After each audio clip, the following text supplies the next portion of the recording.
So this place used to be a place that they grow sugarcane. Here where we're standing used to be sugarcane for a local factory that now, collapsed. And so the farmers in this area had no economic activity. And then by bringing, Medical City, those farmers, we entered into agreement in land. So we told them, look, you can come in and partner with us. We have gone from where we were, because where people are doubting, are seeing different things. The only problem is that if we stayed waiting to see, I don't know how we could see without going into their project. But today the idea has changed. You see, for example, myself, I'm changing from a farmer into a landlord. What really inspired the idea of your city? What is the inspiration behind it? Yeah, the inspiration behind the city was a vision of transforming lives of people in Africa. So I grew up wanting to transform people, making sure they're living within our culture, within our authentic African culture, but with infrastructure that is going to modernize, access to healthcare, good roads. This road was not a road, okay? This was a path. It was a path here, there's a river down here, okay. And we used to go to see him over there. We had to cross a river here. Sometimes we had a makeshift bridge which would be swept away by water. But now you can see, he has given us a road. Wow. Then you can see the lighting system. They light in the night, and they reduce burglary, theft, all funny things that happen in the night. Before he never had his light? No, I'm telling you, he's the one who opened this road. Are you saying that? Yeah. There was nothing like a road. It was a path. Do you know what a path is? Do you need Africans living in the diaspora to come help invest in Mwale Technology City? Yes, Africans in diaspora, as a matter of fact, we have over 800 of them that have participated into partnership in this project. And we are welcoming them. Many of them want to work here in the hospital. We're going to have 2,000 doctors, 4,000 nurses. They want to get those positions. And they already, basically, 800 of them have already partnered to come back and stay here. And others are building apartments to be able to live in. So this is like, there's no culture shock in transitioning from outside in the West to a city like this, that has, nature, no pollution, and, you're an African, you're home. You won't struggle, the way we struggle in other cities in the world. Mr. Julius Mwale. Yes. My wife told me that you're a billionaire. And my wife keeps on telling me that the day you meet Mr. Mwale, your life will never be the same. Yes. Please, change my life right now. This is your unit now, so you can finish it to your liking. Yeah, get it. Like I still don't get it. Yeah. It's my unit now. Your unit now. You it out for rent or? Yeah, that's for rent. You own this now. This is a gift for you coming to Kenya as an in-law from this community.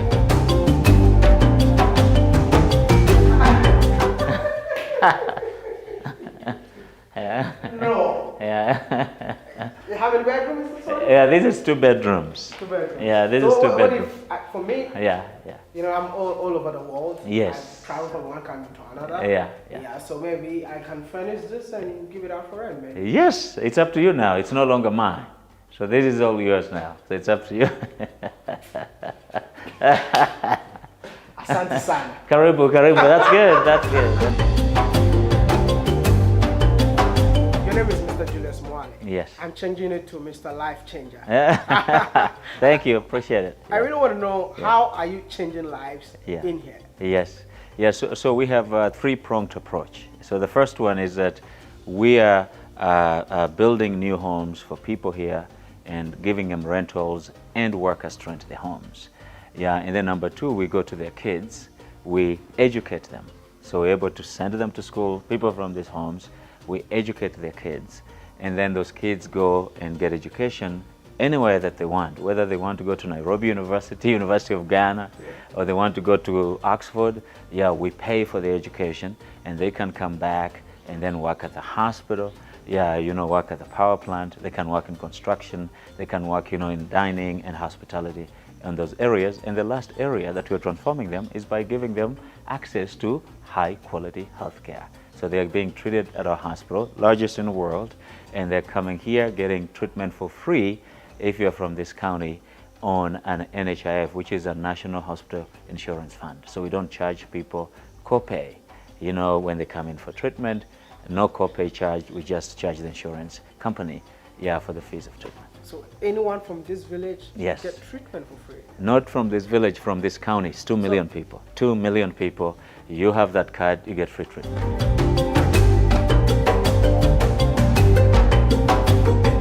So this is the site of the terminal of the airport. Yeah. Yeah, we're building an airport. It's going to be one of the biggest airports here in the country. Yeah, bigger than the Kisumu International Airport. And so we're going to have people flying in directly for treatment at the hospital. Yeah, you know, here for So which medical means treatment. the hospital, I mean, you did not just build it for the people of this community, Yeah. but the entire world to come and have treatment. Yes, yeah, for medical tourism. Remember, 180,000 East Africans go to India every year for treatment. Yeah, so we want a third of that, 60,000, to come and land here and be treated at Hampton's Hospital. So this is the main area that they're going to get in at the airport. And then I have a cable station for cable car using our solar power to be able to take people all the way to the hospital. So there won't be a need for these roads here. Yeah, so they go with a cable car all the way to the hospital. Yeah, they don't interfere with the community. No one interferes with the village, with their cows and goats. And you're doing all this with the people from the village? Yes, yes, yes. We're doing this with people from the village. We have 710 already. Why is it so important for you to work with the local community? Yeah, the local community, we have to upgrade them to be the owners. You want to build a sustainable city in Africa, you have to make Africans the owners of their own resources. So they have to be the beneficiaries of their land. You know, that's how you keep everything sustainable. They have to be the stakeholders, the owners. And we have 25,000 acres here in the city, and the community owns 20,000 of that land, and we own 5,000 acres of the land. When are you going to begin the construction of the airport? Yeah, we've started clearance of the runway. Oh. Yeah, and so this is going to be finished by February. Yeah, when now we have the first aircraft to land here in March next year. You have private jets yourself, which means you'll be landing here. Yeah, this is the main area, so when I come on the ground instead of landing in Kisumu.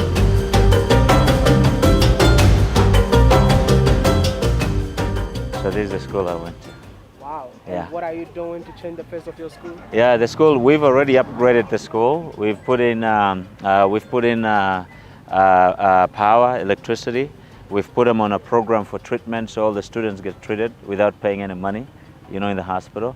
Yeah, and then we're doing scholarships for students that go there to school. So we pay scholarships for them, yeah, to be able to study, you know. Yeah, so we have another school that we're working with. It's called St. Andrews, you know, in Imanga. There's a Lunza Boys Secondary School. Yeah, so we're doing classrooms, dormitories, yeah, you know, ablution blocks and administration block. So which means you actually help in every school that is within the city? Within the city, yeah, there are 10 of them within the city.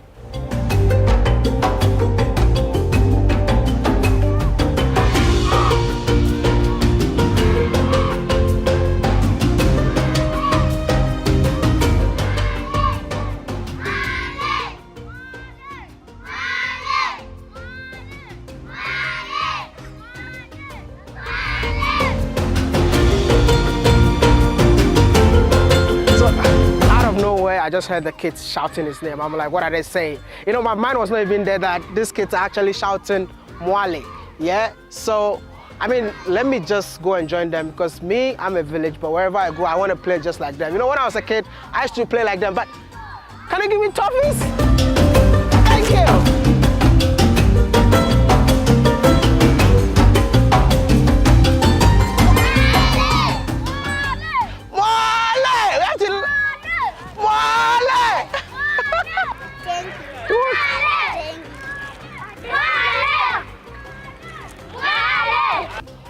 You know, like when I got in here, I didn't see where the kids came from. All of a sudden, I heard them shouting Mwale, Mwale, which means the kids knows it. That anytime they have to say Mwale, they're gonna get something. Yeah, I can't. Hey, Mwale! I didn't come, man. Mwale!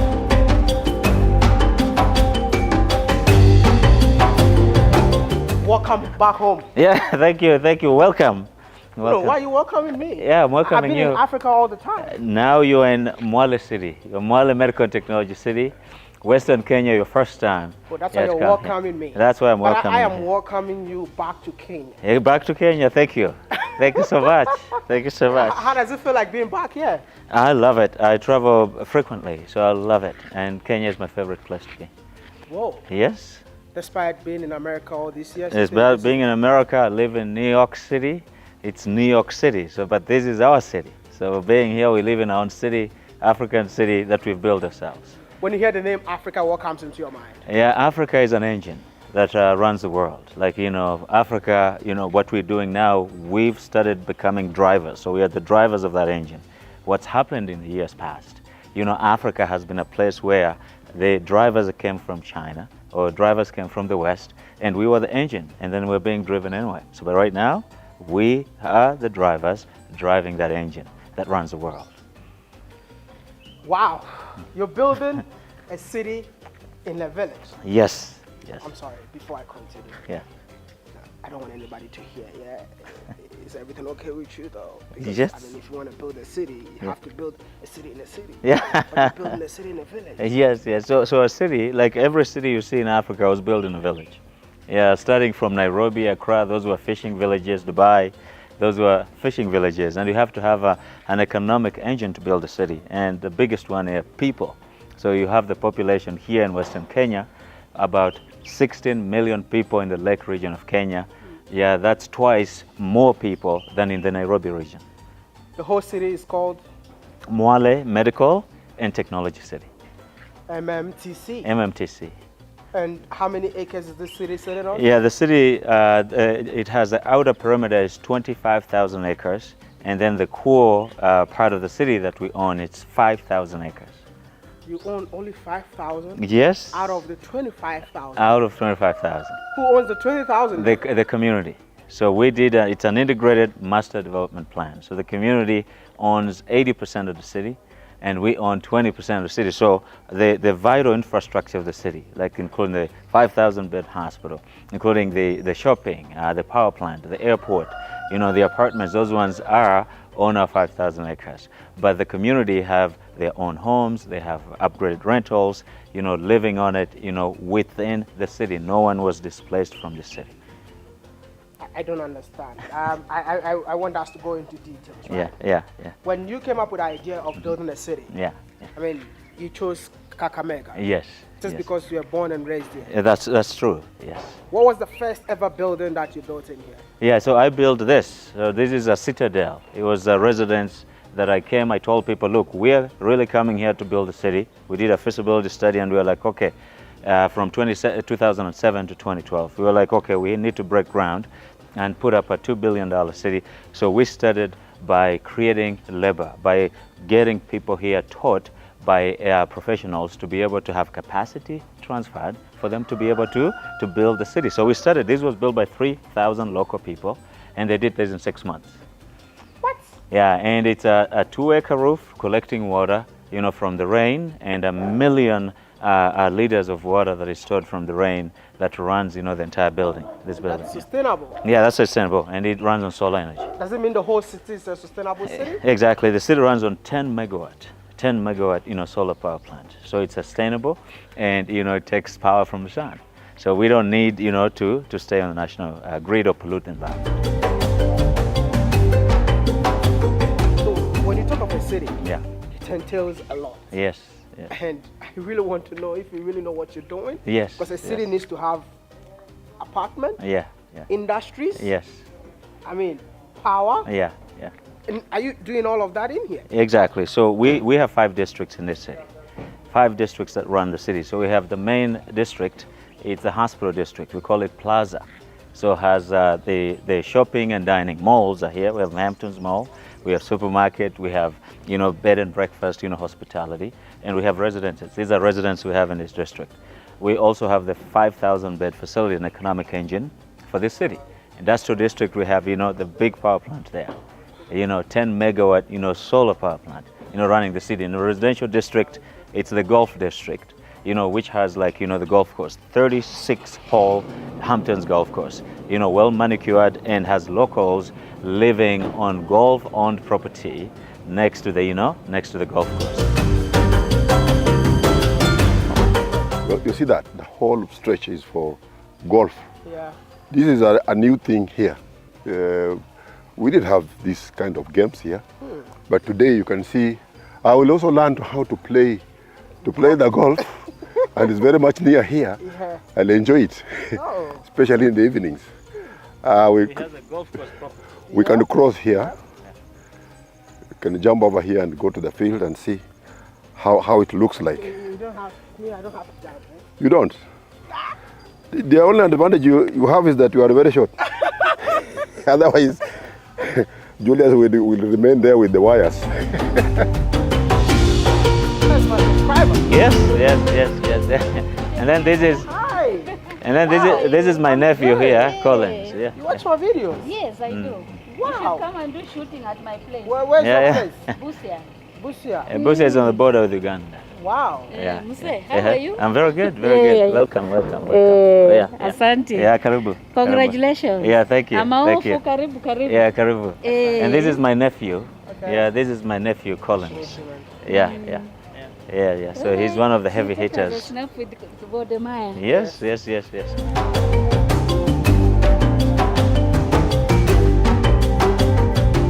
so this is the Plaza district. You have, the Hamptons Cafe, in the Hamptons Mall.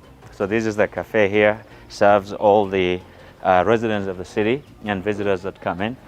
So they are served there. It's been operational since 2016, so for 6 years. So this is one of the main buildings and establishments that were put up, when the city started. Yeah, and this way, this is the entrance to Hamptons Mall. And so the mall has the supermarket as an anchor. The supermarket takes, local produce from the farmers who live in the city. So they grow the produce, they bring it here, in the supermarket. It's sold to consumers here of the city.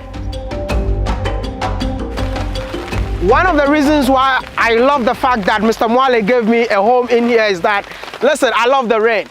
If not this camera, I would have removed my clothes just to shower in the rain, because me and rain, we are more like best friends. But hey, living in a city, we need to grow our own food, right? And we need to feed ourselves. And, people were saying out there that Mr. Mwale actually took all the land, did not allow the farmers to farm their own products and stuff. But apparently, there are people that are farming in here and feeding the entire community. Hi, you're one of the farmers in here? Yes, I'm one of the farmers here. Wow, it's raining and you want to join me in the rain? Yes. Yeah, I love that. Rain and me are one thing or another, because we need rain Exactly, for the crops. So we can't run away from the rain. Exactly. I'm so glad that you are not salt, because if you are salt, you'd have melted today. Yes, I'm not salt. That's why we farm on the land. Exactly. Yes. Tell me, you partner with Mwale Medical City? Yes, I do. Well, what are you doing for them then? I supply farm products. You supply farm product? Yes. To who? To Mwale. To Mwale? Yes, Mwale City. Wow. The mall and the hospital. You supply them food? Yes. But you are in the city too? Yes. So you I do farming part of the land of the city, and I've leased other lands also. Wow. Just to make sure that they have continuous supply. That's amazing, man. Yes. So apart from Mwale, who else do you sell your product to? I have several schools. I supply in 7 different schools, secondary schools. 7 different secondary Yes. inside the city? No. Okay. In the neighborhood. In the neighborhood? Yes. Man, which means you are living the life, man. Yes, you try. Because feeding the whole MMTC, Yes. which means you're making good amount of money. You try. I want to be your friend. You are welcome.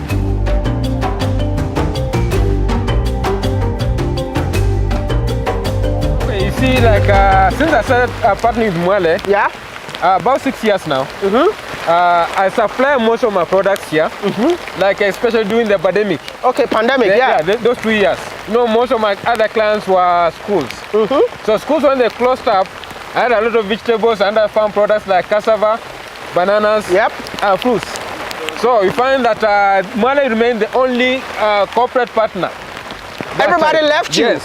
He was the only corporate partner. But the others had closed down because of the pandemic. So if the mall was not there in the hospital, would have been worse. Have been worse for you. Yes.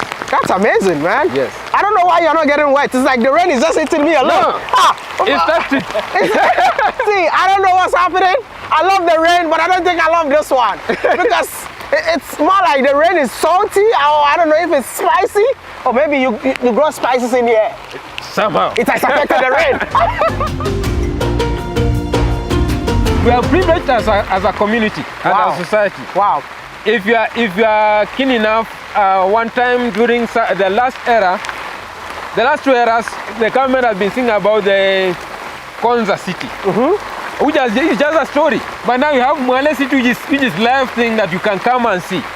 You have the development there, the technology there, and it's obvious the people are benefiting from it. You have the hospital with the facilities. Wow.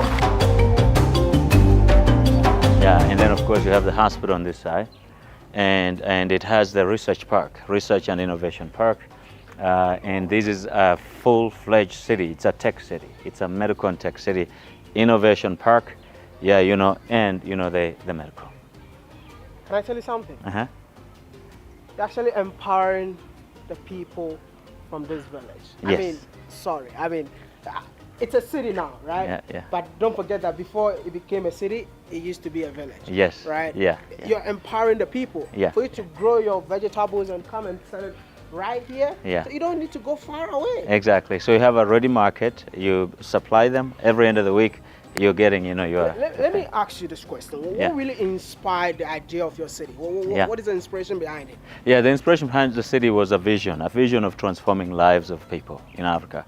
So I grew up wanting to transform people, making sure they're living within our culture, within our authentic African culture, but with infrastructure that is going to modernize, access to healthcare, good roads, good shopping, good hospitality, good housing. So that kind of life that will be able to sustain our cultures, for centuries to come. And we wanted to basically take that seat and become a motor man, be able to drive it. Do you think it's your responsibility to transform lives? Yeah, I think so. I think it's every human's responsibility to transform lives. For example, our parents, they were given land from our grandparents, and they transformed those lives by using that land to feed us, using that land grow sugarcane, educate us. That's transforming life, and we've gotten the same land, we turned it into the city. So this place used to be the place that they grow sugarcane. Here where we're standing used to be sugarcane for a local factory that now collapsed. And so the farmers in this area had no economic activity, and then by bringing medical city, those farmers, we entered into agreement in land. So we told them, look, you can come in and partner with us. The way you partner is that if you get an acre of land, we are able to build you 4 rental units, and we'll put our workers in it, and then we'll be able to upgrade your home so that you are able to basically live in a modern home. Yeah, and then of course have your kids get education, and then after they get education they get jobs within the city, and then lastly you'll be able to get free health care, free access to health care. And we've done 1, 2, 3, done and dusted. We have gone from where we were, because where people are doubting, are seeing different things. The only problem is that if we stayed waiting to see, I don't know how we could see without going into the project. But today the idea has changed, that even some people who are not very near here are growing gilas. You see that? And the land also has appreciated very, very immensely. The land is going at a very high cost. In 2003 I was buying a piece of land for 1 acre of land at 60,000 shillings. This time you have to buy it over 1 million shillings. You can see it has appreciated very fast within a very short time, which means people have now realized that investment can be done here. If you put up your house, you would have rent. And you see, for example, myself, I'm changing from a farmer into a landlord.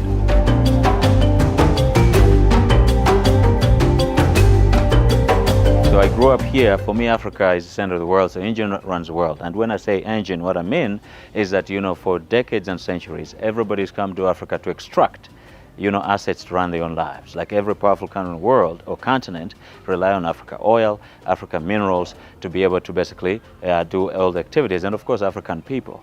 So what we did is that, we wanted to make sure that African resources, yes, they should run the world, but they should be also empowering the people that own those resources. And that's what we did. We say, we're not going to buy your land, we're going to partner, upgrade you, make you a landlord, and then of course give you access to amenities, and then sustain your future for centuries to come. Otherwise, according to me, as I had said, if the governor had not interrupted him, he would have very many things that would have been accomplished. But right now, Daniel is my advisor here. He says we are at 97%. You can see it's only 3%, which I said some of them are just finishing. And when we do the finishing, in the near future, we shall have completed all the 3% that is remaining. So we are very proud of the whole thing. Any time that you come in here, Yeah. how do you feel? No, I feel very accomplished. I'll say, life is literally a transition for us. In this community, my parents, lived their life. They were guardians of our land and our lives. They passed the baton to us to the next life. And we feel that right now, we're passing, we've done enough for a generation, and our future generations are secured by being where I am. So I feel so accomplished and very happy. Never better in life, never better than this. I've transformed almost 50 million people, but I'm headed to almost 200 million people by the end of this decade. And we're going to beat that target by 2050. Where do you see this city in the next 10 years? In next 10 years, I see this city being one of the largest cities, on this continent in Africa. I see it being, a second largest city here in Kenya, and being, one of the largest cities, in Africa, bigger than, Abu Dhabi, in the next decade. Are you looking forward to replicate this city in different African countries? Yes, I'm looking forward to do 18 of these cities. Yeah, in 12 countries in Africa, including your own Ghana, including Takoradi, where you're from there. Oh, wow. So we want to be able to do that in Ghana. This is the motto, City for Africa by Africans. And this is the future of Africa for our 1.4 billion people. I love the fact that you said this is a city built by Africans for Africans. Yes. Do you believe that Africa is for Africans? Yes, it is. And it's, I told you, engine of the world. And so we drive the world. Africa is for humanity. I'll say it's for humanity, and the word Africa is humanity. It's the engine that runs life. But I think Africans don't know the value of Africa. Yeah, I think Africans do know. Like in a city like this, Africans are the ones that came up and said, hey, we want to come together and put 5,000 acres of land to be able to build our own city, because they understood the value. They understood if you brought $2 billion here in this city, it will be able to grow them, and we'll be literally the center of the world. Now, we are the center of the world in healthcare. We have the largest hospital in the world. So that's like, Africans get it. It's just that, people have been telling them for centuries that, Europe or China or other places are the leading places of shining lights of the world. But those places live on Africa resources, they live on Africa oil, they live on Africa minerals, and now on Africa human resources. Tell me more about the hospital before I let you go.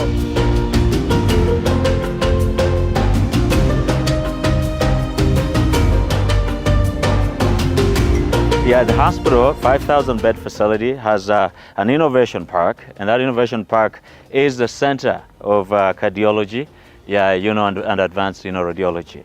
And so we have cancer center in that part. We have female quotient. Female quotient is an empowerment program for African women. So it come in to empower African women. Of course, you should know that Ms. Trudy is our partner in female quotient. So they have 4,000 square feet of space in this, tech park, in the innovation park of the hospital. So 5,000 bed facility, the largest, hospital in the world, treating, 12,000 patients when everything in it's finished after, COVID, restrictions. I have so many Africans that watch my videos. If you have a message for Africans, what would that message be? Yeah, I'll tell them that, life is a transition for all of us. And in Africa, we have to transition as we leave our own, culture intact, our authentic culture intact. And to do that, we have to take ownership. We have to be the drivers. We have to be the drivers of our own culture. Yeah, we have the engine, we have the human resources than any other continent in the world. Yeah, we have the minerals than any other continent in the world. We have, the oil, we have, than any other continent in the world. So this is the center of the world, and any African should become a driver and drive this the way everybody else drives their own lives in their own continents. What is the biggest lesson you've learned in life? Yeah, first was my classmate, 4th grade, 1984, 1985. He was my classmate. Yes, now he works in the city. How long have you worked here? 9 years. 9 years in this city. Yes. So these were the people that started building the city. So Which year did you start this building the city? I started in 2014. 2014? Yeah, 2014, and he was among the first people that started. He was literally the first. He did he's an electrical engineer. So he oversees the repairs of all the 3,500 solar street lights, the repairs of all the lights, checks the bulbs in the city. We have over 122,000 bulbs, light bulbs, within the city, rooms, everywhere. His team oversees that. They replace the one every day. The lights are off in one specific point, and he's in charge of doing that. Wow. Fantastic.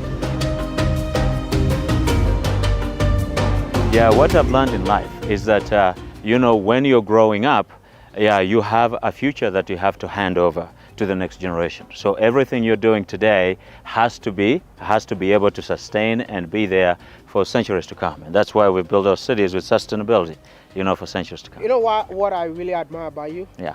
The fact that you're doing a lot, yeah, but you don't even want people to know that you're doing a lot. Yes, I think I want to be recognized after I've helped 1 billion people. Yeah, that's the target. So if 1 billion people have gotten help, then I will be ready for recognition. What is the secret behind your success? Yeah, the secret is, first of all, I have a vision. So vision is important for everything.